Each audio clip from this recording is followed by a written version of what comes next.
Hey Waffle Gang, I do hope you are well. My name is Mark and today we're checking out some more relationship stories, and if you do love a Reddit story, why not consider hitting that like, that subscribe, and maybe that notification bell too. All really does help out the channel, and let's crack on with today's first story.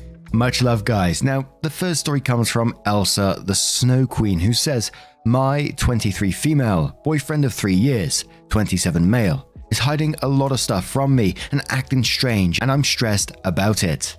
I've been with him for 3 years and we've overall been great together. We have lived together almost the entire relationship. Lately, his job has been a little chaotic. It causes him to stress when people at his job are late giving him things to work on, or when they're on a time crunch for things to be finished. He makes games. That's as vague as I'm able to be about his job. We seem to be bickering more and more these last few months. Maybe it's the added stress of everything happening lately. We are very direct about apologizing and talking things over usually, so I'm at a loss of why it's just been more frequent lately.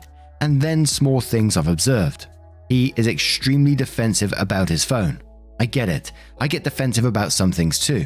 Usually my sketches. Don't stare at me when I'm drawing, and don't fucking look through it without asking, or it drives me mad. Sometimes you want a tiny shred of privacy on something, and that's okay. But to suddenly be very defensive over it, like snatching the ring back Gollum style, and sometimes literally fighting for it if I pick it up just to Google something, or he has to close a bunch of things or check something first.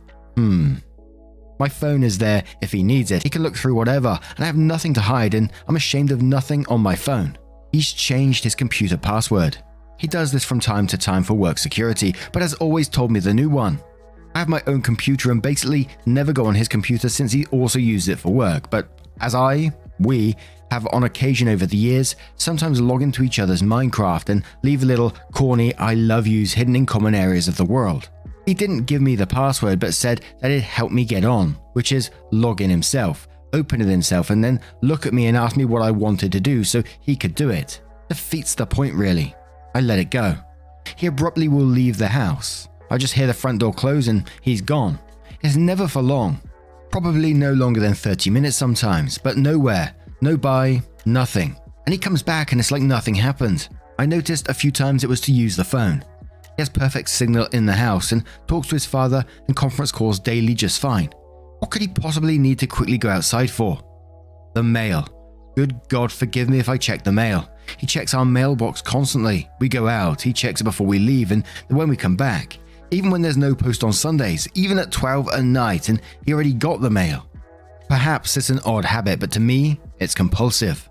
Last week, he specifically told me that I'm not to check the mail or open any mail for the next few weeks. I asked him if there was a reason. He just said it's for him and he can't talk about it. I can't talk about it. Let me explain something here. We've been together 3 years and there hasn't ever been an I can't talk about it. We tell each other everything up front. That's always been how we are. There's other things, but I guess I just can't associate them with work related. I'm lost. What the heck's up? Edit. Today, his family's in town and we'll be in town for about a week or so. Tomorrow, we are going to a theme park, and then basically it's going to be a week of going out to dinner/breakfast and then the beach and whatever else they want to do with us. Today, he had a package show up and he took it upstairs. I never saw its contents, just saw him throw the box away. My thought from the box size and little bits I could read was maybe it was computer parts or some sort of electronic device piece. For those saying he's cheating, I see how that conclusion is made from my post. I left a lot of things out because I'm stressed. He works from home, so he's always here. We live together and hardly leave the house alone without the other. He knows no females here that aren't my own friends, and none of them talk to him to the extent of my knowledge. What my thinking is so far is that he's planning something for his dad since he wasn't there for his birthday last month, and maybe he's trying to keep it a total surprise from me. He makes great money, so there's certainly no bills or anything of the sort. We just bought a house. He has flawless credit. I'll give it time and see if it's continuing while they're here and after. Thank you all for your insight. And of course, we do have an update to this story as well. There's a few things that jumped out into me in this one, but when you got to I can't talk about it, and you said that you've never ever had one of those before, you've told each other things up front, so this behavior, it's completely new. It just feels like it doesn't feel like cheating to me in this particular story. I might be totally off base here, We've had some absolute wild stories in the past, so it wouldn't surprise me either. But at the same time, it just doesn't feel that way. It feels like he's hiding something for you for perhaps a surprise of some sort. But in stories like this, I would love to know what he's thinking in this situation as well, because he must notice that he is being defensive himself about some things, and it must be having an effect on his partner. Or perhaps he doesn't, but I find it strange if he doesn't, because, it sounds like he's done a complete 180 and he's being defensive about everything, his phone, his computer, everything there is, even the mailbox, And especially in your edit when you said he had something and he's taken it away, it's saying surprise to me at the moment. But let's cover a couple of comments, then we'll move on to that update. And we'll start off with the Will Work for Spice, who says, I was all he's cheating on you until the part about the mailbox. It would be very odd if anything in the mail would be something to worry about, unless he's a complete idiot. He would never have a mistress or whatever. Send him something in the mail to your house. Maybe he is planning a surprise for you. I don't know. Everything besides the part about the mail leads me to believe he's talking to someone else in an inappropriate manner. The mail part really throws me off. Living Flying says everyone seems to be missing the detail that the mail restriction is only for the next few weeks, so whatever he's expecting in the mail is coming soon. I think this is either a surprise good something or a financial problem. Kitty Party says most of it sounds like the standard cheating red flags, but the compulsive mailbox checking sounds like financial or legal stuff to me. But whatever it is, it's something he doesn't want you to know about, and that's a big deal. You guys need to have a sit down about this because it is not normal in any way. Tublave says making a top level post because almost everyone is on the cheating, drugs, illicit activities train. Look, here's the bottom line. What he's doing right now is making you uncomfortable. That's perfectly normal and acceptable. Even if he's not doing anything nefarious, he's not communicated with you properly. You need to tell him in a non-confrontational way that it's obvious that he's hiding something from you and is making you very uncomfortable. Tell him you want to respect his privacy, but you'd like him to tell you enough to ease your fears. And if he gets defensive and or accusatory towards you, this is a bad sign. If he tells you that he has something going on and that he just can't tell you about it right now, you can probably stop worrying. And one more from Bummed Out Bride that says that's a lot of red flags. You have every right to be suspicious. If it was just one of the things you listed, I'd say let it go. But the phone defensiveness, computer password change, guarding the mail and leaving the house without explanation, all of those things combined suggest something is definitely up. I'd say he's either cheating on you or planning a huge surprise party/marriage proposal. I'd really hope it's the latter, but if it is the latter, he's really bad about keeping a secret and he's alienating you and hurting your feelings in the process. You've been together for 3 years. Have you asked him about this in a calm, non-confrontational way when you both aren't fighting? That would be the first step. Be sure to ask him about it at a calm time. If he won't talk to you about what's going on, then you've got to go to couples counseling or break up. Ain't nobody got time for this shit. So then OP went on to the update, which said, yesterday I had an appointment with the design center for our new house that we had just bought. His family was in town, so most of the week has been spending time with them. Relatively, he hadn't been acting strange. The appointment went well. When we got home, he asked if I wanted to have that talk now. My heart fell into my stomach. We walked to a nearby park and were quiet on the walk over. I wasn't sure if I was supposed to ask him a question or something, so I stayed quiet. Stood on the dock and we, mostly I, were distracted by a couple of dolphins swimming past. You can almost always see a few in the early and late parts of the day. I turn my head and he hands me an envelope. It is a handmade envelope that he has drawn my name on. I was a little shaky because I was nervous already about anticipating the worst. I got to the end of the letter in tears, look up and he dropped to one knee, holy fucking shit, and proposed to me. I couldn't even talk. I had the letter covering most of my face because I was suddenly an oozing factory of tears and sniffles. The part of this you need to understand is what exactly he had done. I'm into dark, vintage, and antique odd things. He handmade a letter to look old and vintage. He remembered my favorite pattern was damask for the interior and outside of the letter. And he got me a teeny, tiny, itty-bitty bat skull from somewhere online that he had made into a small wooden coffin box with a ring. None of you may find this interesting, but it absolutely melted my heart. The ring is gorgeous. He remembered. I think I told him years ago that I don't like giant rings with giant diamonds and didn't really like diamonds. He instead got me a white gold ring with a black onyx stone and it has 2 tiny diamonds in the sides. I love it. He apologized for all the weirdness over and over and he was just stressing about asking and his family in the house. I feel kind of like a jerk.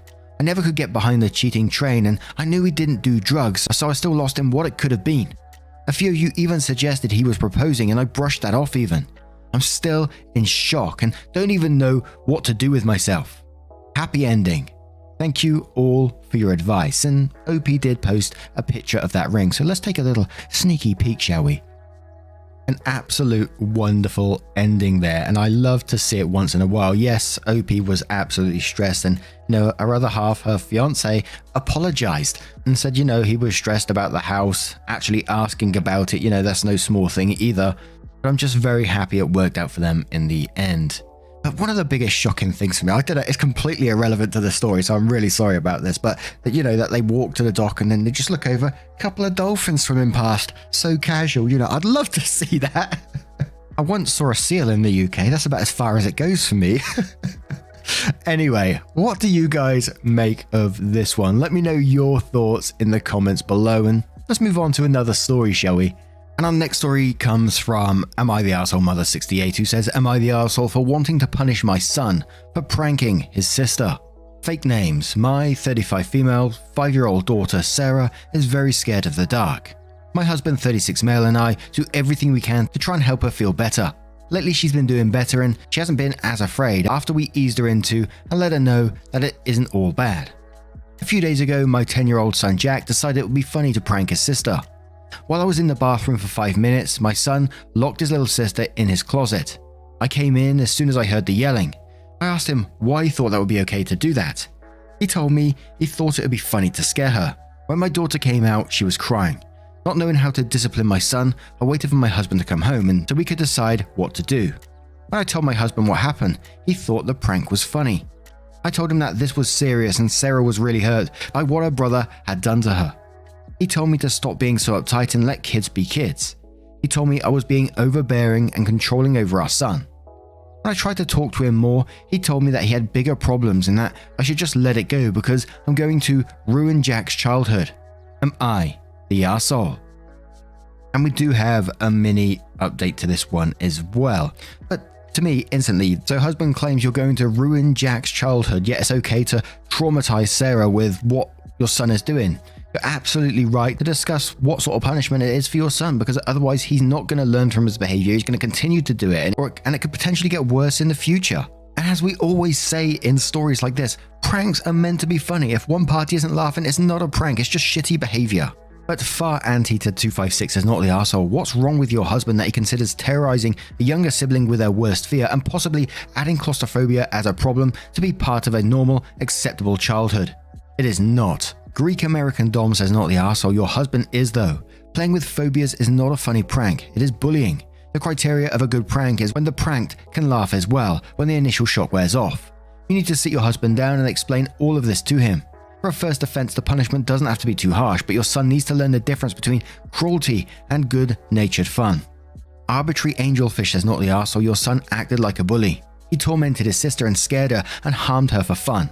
If you don't correct that behavior and instead teach your son that it's funny and normal to emotionally terrorize other children and something he's entitled to do as your husband would have, you fail as parents. You become the parents of the child who makes other children afraid to go to school. You become the parents your daughter is estranged from as an adult because you let her brother traumatize her because you decided that it was important to his childhood that he be allowed to ruin hers. Your husband's approach is a great way to raise your son into a bad person. And one more from Nee Knits, who says, let kids be kids is a euphemism for let bullies have fun. Who cares about the victim? Your husband is a huge arsehole, a huge one. Whose childhood is being ruined? The terrified child who is being hurt by a brother, or the brother who is being told to act like a decent human being? And what's up with your husband who thinks terrifying his daughter is funny? That is abusive behavior, not the arsehole. Your son should lose all privileges until he earns them back by demonstrating he knows how to behave like a decent person. So then OP goes on to the update and says, hello everyone, I know many won't see this update, but I will add this in anyway. My husband and I had a long talk and we decided to spend some time apart.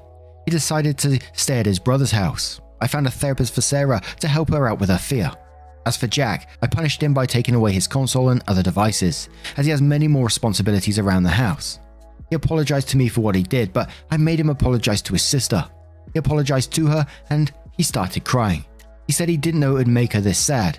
His punishments are still in place, but I'm still glad he apologized. And I think Mum took the right approach in this situation. I found it interesting, that they decided to spend some time apart due to this, though, and just left myself wondering, was he still disagreeing with Mum's choice in this? But I'm glad, Jack did realize the error of his ways and apologized about what he did. But what do you guys make of this one? Let me know your thoughts in the comments below.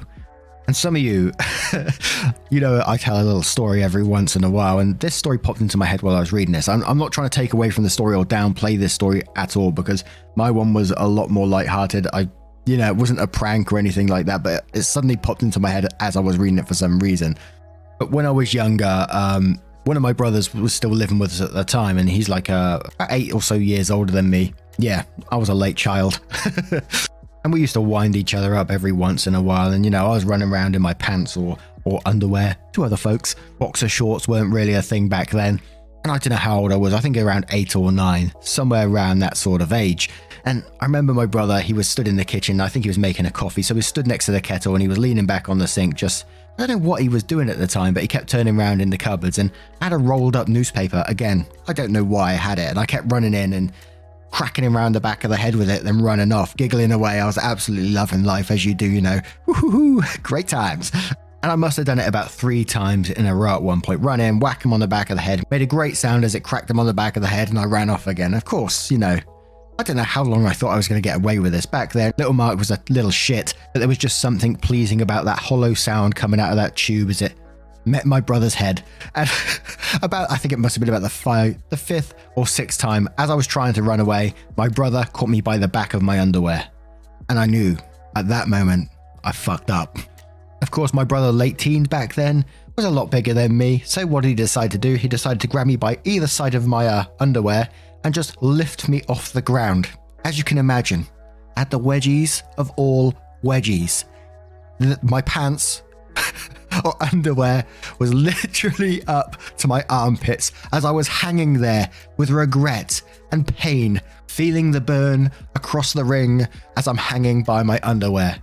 Suddenly, they ripped and I fell through. My brother let go, and so I just had a band around my chest and under my armpits and butt naked from underneath as I ran off, clenching my cheeks with regret.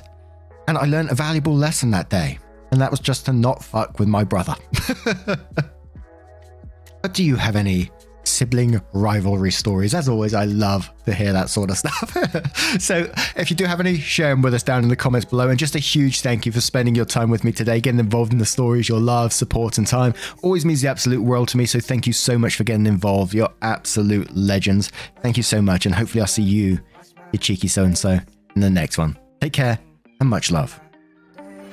Wake up, get up, stretch my legs, eat some breakfast, milk and eggs, brush my teeth up, wash my face, throw my clothes on, start my day. Wake up, I can smell the smoke from the bacon.